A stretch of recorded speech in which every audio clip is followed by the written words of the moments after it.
Hello guys, नमस्कार। मैं भावेश गजपाल एक बार पुनः आपके अपने यूट्यूब चैनल लक्ष्य विद भावेश गजपाल में। जैसा कि आप देख पा रहे हैं, आज हम पढ़ने वाले हैं नगरीय निकाय। नगरीय निकाय का ये डेमो क्लास है जिसमें मैं बेसिक चीज़ों को बताऊंगा, उसके बाद क्लासेस आगे बढ़ाएंगे। सबसे पहले हम देखते हैं कि 74वें संविधान संशोधन विधेयक, पहले विधेयक आता है, फिर वो लोकसभा और राज्यसभा में पारित होने के बाद राष्ट्रपति के हस्ताक्षर के बाद अधिनियम अर्थात कानून बन जाता है। तो 74वें संविधान संशोधन विधेयक की पहले विशेषताएं देख लेते हैं, है ना। तो इस संशोधन विधेयक के द्वारा संविधान में एक नया भाग 9 का, भाग 9 में क्या है, पंचायती राज व्यवस्था, और भाग 9 का में क्या है, नगरीय निकाय जोड़ा गया। ठीक है, जिनमें कुल 18 अनुच्छेद हैं और एक नई अनुसूची जोड़ी गई जिसे हम 12वीं अनुसूची कहते हैं। 11वीं अनुसूची में पंचायतों को कानून बनाने संबंधी प्रावधान दिए गए हैं और 12वीं अनुसूची में नगरीय निकाय के संबंधी प्रावधान दिए गए हैं।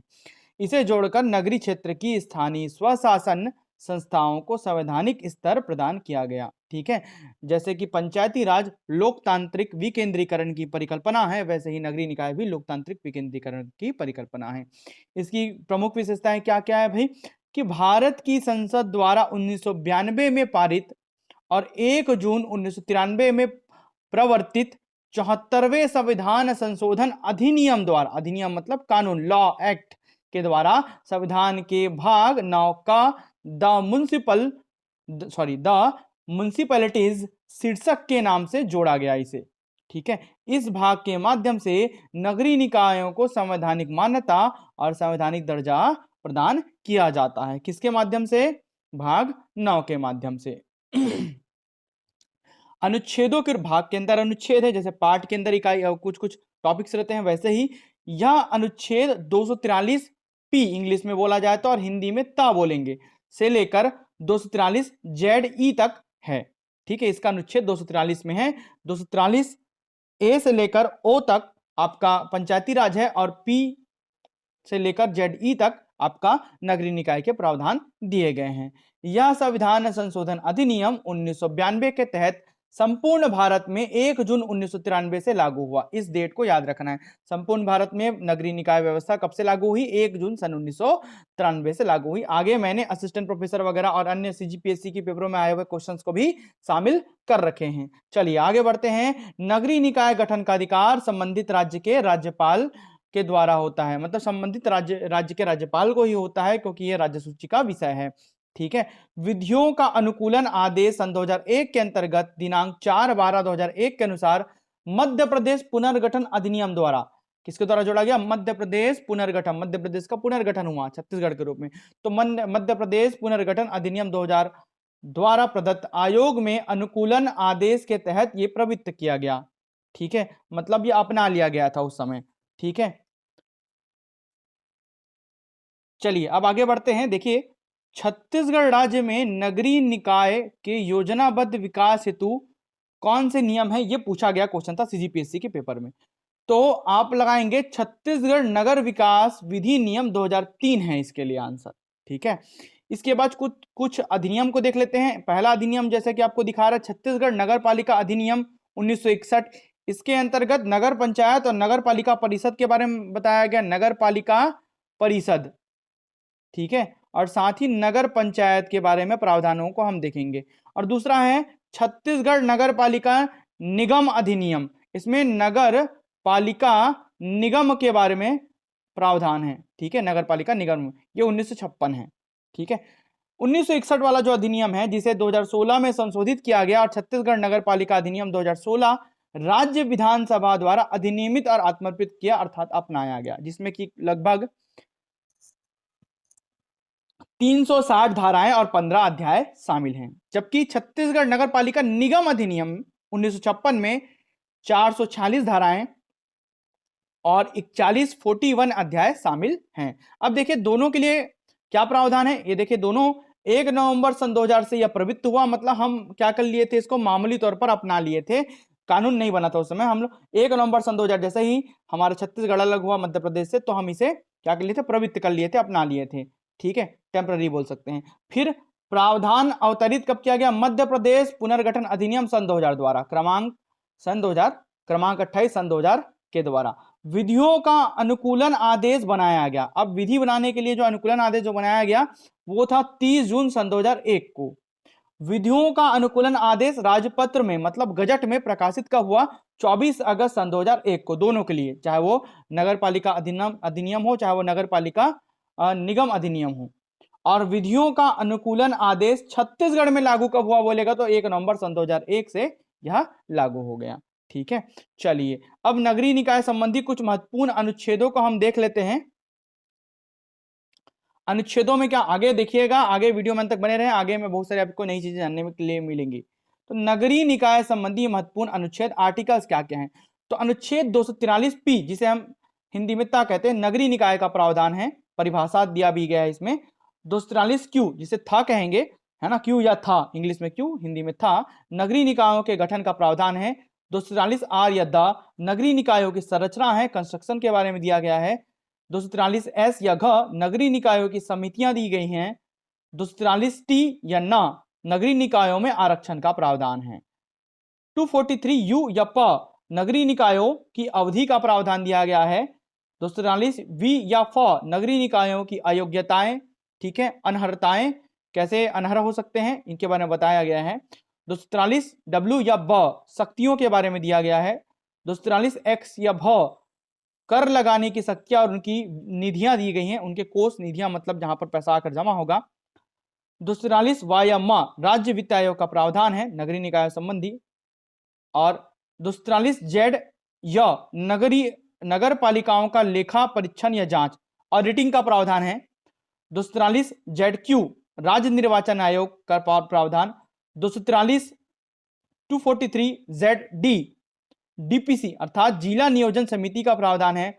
243 अर्थात एमपीसी महानगर पालिका नियोजन समिति का प्रावधान किया गया है। इस प्रकार जेड तक है, वैसे तो लिखाता है जेड या तक, लेकिन आप जेड तक पढ़ेंगे। एमपीसी महानगर पालिका नियोजन समिति तक इसके प्रावधान है। एक मोटा मोटी तौर पर इसे एक बार देख लें, पूछ देता है।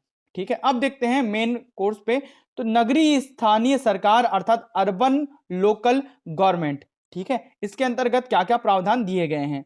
तो भारतवर्ष में नगर निगम स्थानीय प्रशासन की शीर्षस्थ इकाई है। जितनी भी इकाइयां हैं उसमें से सबसे टॉप में क्या आता है? नगर निगम। सबसे शीर्षस्थ मतलब सबसे टॉप में जो इकाई है या यूनिट है वो नगर निगम है। अब इसका संगठन किस प्रकार का है, ऑर्गेनाइजेशन किस प्रकार का है? तो भारत में त्रिस्तरीय प्रशासन है, केंद्रीय, राज्य एवं स्थानीय। स्थानीय के अंतर्गत नगरीय निकाय, पंचायती राज की परिकल्पनाएं आती हैं। भारतीय संविधान में केवल केंद्र एवं राज्य की विधायिनी अर्थात विधायिका, वित्तीय एवं प्रशासकीय शक्तियों का वर्णन है। स्थानीय सरकार राज्य का विषय है। जो स्थानीय सरकार है, जो पंचायत और नगरीय निकाय हैं, वो सभी राज्य सूची का विषय है। अतः इनकी स्थापना राज्य सरकार के अधिनियम द्वारा ही किया जाता है। ठीक है, नगरीय निकायों की संरचना एवं शक्तियों का संबंध राज्य के स्थानीय कानूनों द्वारा परिभाषित किया जाता है। अब देखते हैं भारत में निम्न प्रकार की नगरीय इकाइयां कार्यरत है। पहला नगर निगम, नगर पालिका परिषद, अधिसूचित क्षेत्र समितियां, नगर क्षेत्र समितियां, छावनी बोर्ड, टाउनशिप, पोस्ट ट्रस्ट, विशिष्ट उद्देश्य इकाइयां। इस प्रकार के प्रमुख 8 आपको बिंदु दिख रहे होंगे जिसमें नगरीय इकाइयां कार्यरत हैं। चलिए सबसे पहले देखते हैं नगर, एक फ्लो चार्ट देख लेते हैं, उसके बाद नगर निगम के बारे में थोड़ा सा पढ़ाऊंगा आपको। देखिए इधर प्रशासनिक प्रमुख दिया है, इधर राजनीतिक प्रमुख दिया है। नगर निगम जो कि वर्तमान में 14 है, 1 लाख से अधिक जनसंख्या के लिए नगर निगम का गठन किया जाएगा। नगर पालिका परिषद या नगर पालिका 43 इसकी संख्या है, 20,000 से लेकर 1 लाख की जनसंख्या के बीच इसका गठन किया जाएगा। नगर पंचायत जिनकी संख्या 109 है, 5,000 से 20,000 के बीच नगर पंचायत का गठन किया जाएगा, इतनी जनसंख्या वाले क्षेत्रों के लिए। तो नगर निगम का प्रमुख नगर निगम कमिश्नर आयुक्त जिसे हम बोलते हैं, भारतीय प्रशासनिक सेवा अर्थात आईएएस का, इंडियन एडमिनिस्ट्रेटिव सर्विस का अधिकारी होता है ये। राजनीतिक प्रमुख में महापौर, मेयर अप्रत्यक्ष रूप से चुना जाता है और पार्षद प्रत्यक्ष रूप से चुने जाते हैं। नगर पालिका के लिए मुख्य नगर पालिका अधिकारी अर्थात सीएमओ, चीफ म्युनिसिपल ऑफिसर होता है। और राजनीतिक प्रमुख में नगर पालिका अध्यक्ष अप्रत्यक्ष रूप से, नगर पालिका उपाध्यक्ष अप्रत्यक्ष रूप से और पार्षद प्रत्यक्ष रूप से चुने जाते हैं। मुख्य नगर पंचायत अधिकारी सीएमओ नगर पंचायत में। और राजनीतिक प्रमुख के रूप में नगर पंचायत अध्यक्ष अप्रत्यक्ष रूप से, नगर पंचायत उपाध्यक्ष अप्रत्यक्ष रूप से और पार्षद प्रत्यक्ष रूप से चुने जाते हैं। ठीक है, अब देखते हैं नगर निगम। नगर निगम के लिए क्या कॉन्सेप्ट बताया गया है? नगर निगम सर्वोच्च नगरीय स्थानीय सरकार है। देखिए जो भी जैसे क्वेश्चंस आते हैं, जैसे कि अभी सीजीपीएससी एपी असिस्टेंट प्रोफेसर में एक क्वेश्चन आया था नगर निगम संबंधी, तो बाकी जो बुक्स आजकल देखा हूं उनमें पूरा पॉइंट टू पॉइंट नहीं दिया रहता कई सारी चीजों को। ठीक है, तो वो क्वेश्चंस नए टाइप के आते हैं तो नए लगते हैं। जैसे अभी एक क्वेश्चन दिखाऊंगा अगले वाले पेज में, तो वो क्वेश्चन कैसे बनेंगे जब आप पूरे धाराओं सहित या पूरा थोड़ा डीप में स्टडी करेंगे। तो मैं डीप में ही पढ़ाऊंगा, देखते रहेंगे सबसे पहले आगे। तो नगर निगम सर्वोच्च नगरीय स्थानीय सरकार है। कैसा है? सर्वोच्च नगरीय स्थानीय सरकार है जिसकी स्थापना बड़े शहरों अर्थात बृहत्तर नगरीय क्षेत्र में की जाती है। राज्यों में नगर निगमों की स्थापना राज्य विधानमंडलों तथा केंद्र शासित क्षेत्रों में संसद द्वारा शामिल क्षेत्रों में संसद द्वारा निर्मित अधिनियम द्वारा होती है। मतलब केंद्र शासित प्रदेशों में संसद नियम बनाएगी कि स्थापना करना है कि नहीं करना है, और राज्यों में नगर निगमों की स्थापना राज्य विधानमंडल के द्वारा किया जाएगा। निगम एक वैधानिक संस्था है। नगर निगम में प्रमुख घटक होते हैं जैसे कि परिषद, जहां वार्ड से पार्षद चुने जाते हैं, महापौर, समितियां और आयुक्त अर्थात कमिश्नर। आयुक्त मतलब कमिश्नर है ना, ये इसके प्रमुख घटक हैं। ठीक है, अंग है बोल सकते हैं। तो परिषद निगम की शक्तिशाली संस्था, नगर निगम की शक्तिशाली संस्था है एक परिषद, बेस इकाई है, सबसे निचला इकाई है, और एक प्रकार से स्थानीय विधानसभा है। जैसे कि राज्यों में विधान मंडल के अंतर्गत विधान परिषद, विधानसभा दो अंग होते हैं, वैसे ही स्थानीय विधानसभा, स्थानीय प्रशासन के लिए विधानसभा परिषद कहा जाता है।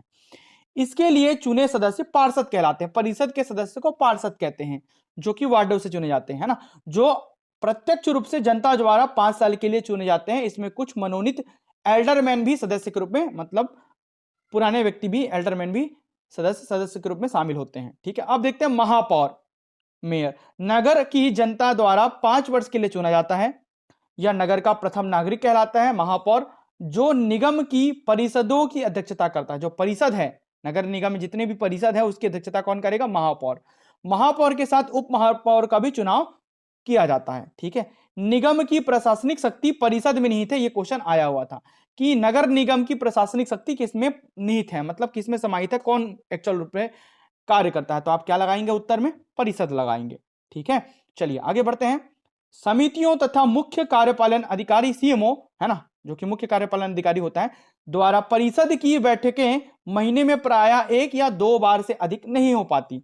अतः कार्यों को उचित रूप से संपन्न कराने के लिए परिषद कुछ समितियों का गठन करती है। मतलब पार्षद मिलकर कुछ समितियों का गठन करते हैं, क्योंकि ज्यादा बैठकें नहीं हो पाती इसलिए। ये समितियां 2 प्रकार की होती हैं, एक होती है संवैधानिक समितियां, और दूसरा होता है गैर संवैधानिक समितियां, जो संविधान के अनुरूप कार्य करेंगे और जो गैर संवैधानिक होंगी। ठीक है, अब देख लेते हैं निगम आयुक्त, जिसे हम कमिश्नर कहते हैं, यह भी नगर निगम का हिस्सा है, घटक है। ठीक है, चलिए इसको देखते हैं। निगम का प्रमुख अधिकारी, जो प्रमुख होता है अधिकारी, जो कि एक कार्यकारी अधिकारी होता है, वो नगर निगम आयुक्त अर्थात कमिश्नर होता है, जिसकी नियुक्ति में राज्य शासन द्वारा की जाती है। जिसकी नियुक्ति किसके द्वारा की जाती है? राज्य शासन द्वारा, स्टेट गवर्नमेंट के द्वारा इसकी नियुक्ति की जाती है। और डिटेल में पढ़ाऊंगा आगे, अभी तो खाली स्ट्रक्चर बता रहा हूं क्योंकि डेमो क्लास है, डेमो में केवल पॉइंट टू पॉइंट बता रहा हूं। इसके बाद इसको थोड़ा एक्सपांड करेंगे, फिर पर्टिकुलर नगर निगम, नगर पालिका, और नगर पंचायत के बारे में अलग अलग फिर से पढ़ेंगे। अभी एक सरसरी तौर पर हम ऊपर ऊपर से पढ़ रहे हैं, मतलब ये भी डीप है, लेकिन ये अलग विषय। इसके बाद जब और पढ़ाऊंगा तो और डिटेल करेंगे इसको। ठीक है, तो नगर आयुक्त जो कमिश्नर है वो भारतीय प्रशासनिक सेवा का वरिष्ठ सदस्य होता है।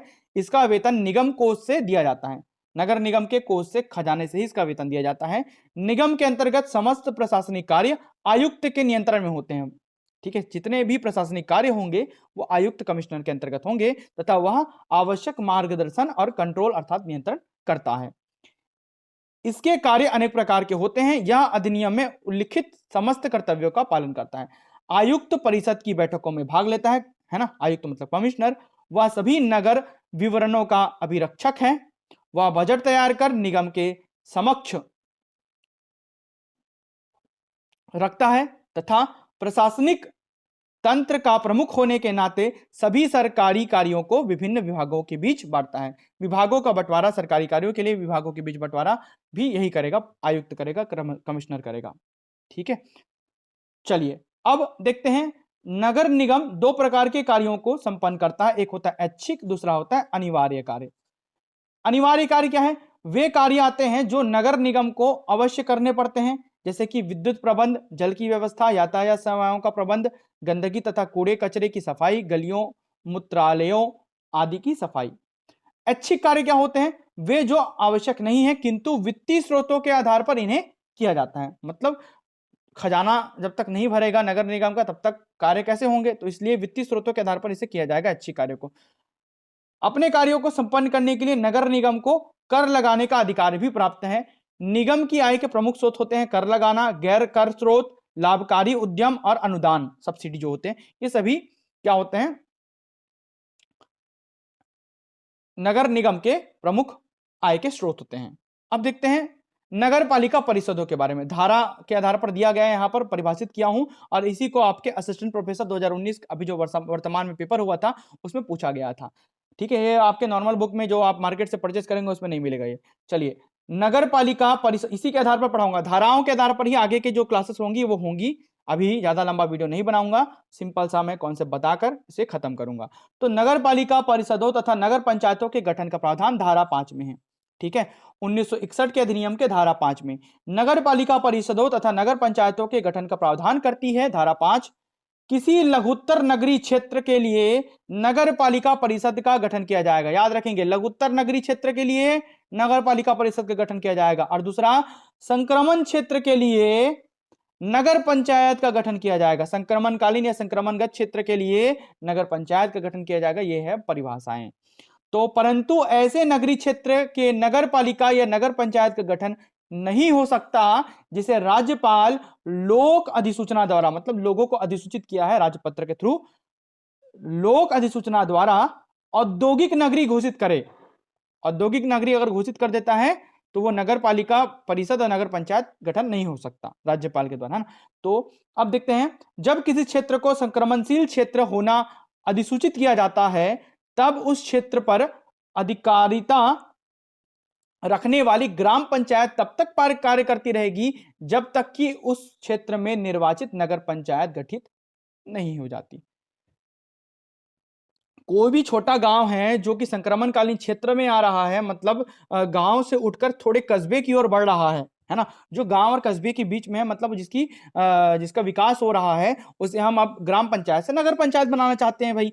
अब नगर पंचायत तब तक उसे नहीं बोलेंगे, वो ग्राम पंचायत तब तक ही रहेगी जब तक कि वहां पर चुनाव ना हो जाए, और चुनाव होने के बाद उसका परिणाम आकर वो शपथ ग्रहण समारोह के बाद वो कार्यभार संभाल न ले, तब तक वो ग्राम पंचायत ही कहलाएगा, वो नगर पंचायत नहीं कहलाएगा। ऐसा संक्रमणशील क्षेत्र। ठीक है, अब देखते हैं, अच्छा, नगर पालिका परिषद और नगर निगम बन गया, इसकी अधिसूचना कौन करेगा? राज्यपाल करता है। राज्यपाल ही बताएगा कि यहाँ इस क्षेत्र में नगर पालिका परिषद बना है और ये क्षेत्र नगर पंचायत है। किसके थ्रू? राजपत्र के थ्रू, गजट के थ्रू, गजट में प्रकाशित करवाकर, अर्थात उसी को बोलते हैं अधिसूचित करवाना। अब देखते हैं क्वेश्चन क्या आया था, सही क्या है पूछा गया था। किसी लघुत्तर नगरीय क्षेत्र के लिए नगर पालिका परिषद का गठन होता है, बिल्कुल सही है।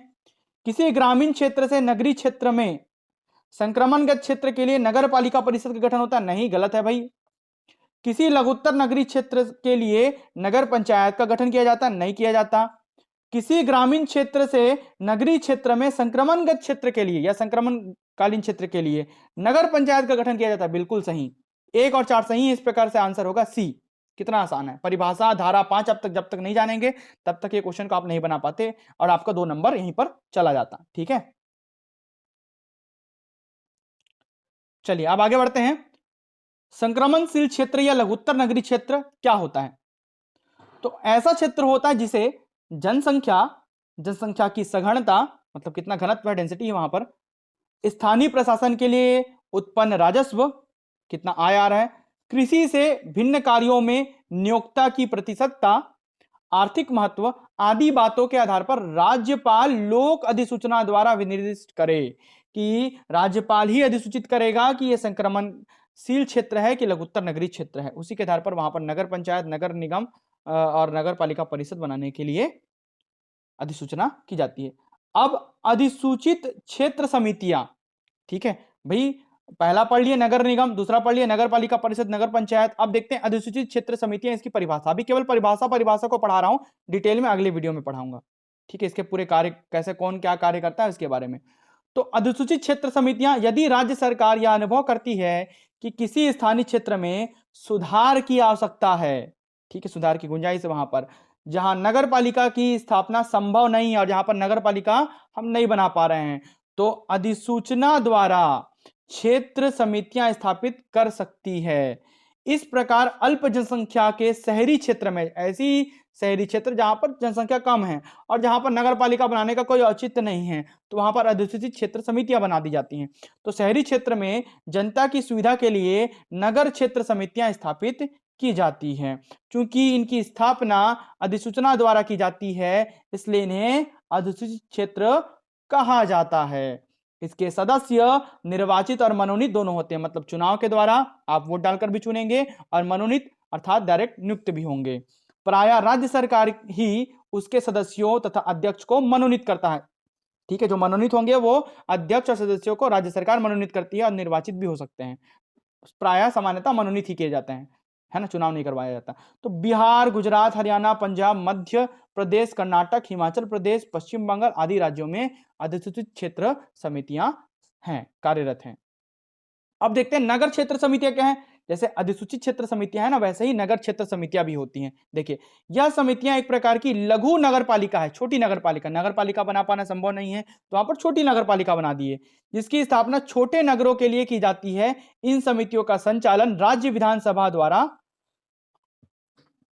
पारित पृथक अधिनियम के अंतर्गत होता है। एक लॉ पास किया जाएगा विधानसभा में पृथक से, ठीक है, और उसके द्वारा ही नगर क्षेत्र समितियां बनाई जाएंगी।